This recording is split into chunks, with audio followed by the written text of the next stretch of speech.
It started out as a story. I tried to change it to a poem. I don't know if it's worked as a bit of hybrid really, so I've called it From Memory. The Coopers lived 2 doors up from us at number 33, an odd number, an odd couple, who never went anywhere together.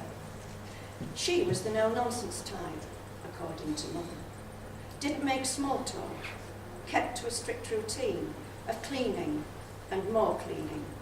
Well, really, more supervising Mr. Cooper cleaning, which gave her time to double starch the double 2 shirts she favoured for her daily stride to the corner shop. With her slicked back, brilliantine hair and a determined jut to her jaw, she appeared to put the fear of God up the gaggles of gossiping women who parted like the Red Sea as she passed through their ranks. Once, when taking round the club money, I came upon her smoking a cigar. She never batted an eyelid as I stood and stared. The neighbours said Mr. Cooper was away with the fairies most of the time.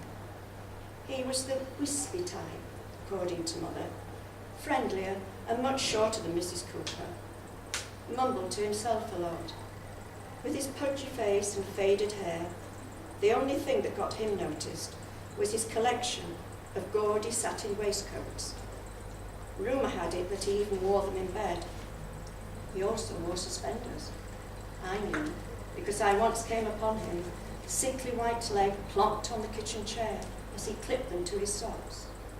He didn't seem at all embarrassed as I stood and stared. We always knew when he was in Mrs. Cooper's black books by the terrible discordant music which came from their front parlour. Mother would say, "Oh dear, what's he done now? She's torturing the organ again." That was our cue to put the kettle on and wait for his timid knock. I think he got on Mother's nerves, but I didn't mind, as it gave me time to watch his mouth as it stretched worm-like, then sprung back, always working, even when he didn't speak, as word for word he mimicked Mother's conversation. I received many a slap for staring, which I thought most unfair, as Mr. Cooper always stared really hard at Mother's bosoms. I asked her why his mouth was always on the go. She said it was because of his part-time job at the Working Men's Club, which left me no wiser. I asked around. No one would tell me about Mr. Cooper's job. I thought, if I tried to copy his mouth movements, maybe it would give me a clue or two. This got me into tons of trouble at home, school, and church on Sundays. Mother threatened to take me to the doctor, as my behaviour just wasn't normal. The answer appeared one hot August afternoon as I sat outside on the pavement. Mr. Cooper drooped out of his front door, followed by Mrs. Cooper, who shoved him up the drive and dumped a suitcase at his feet.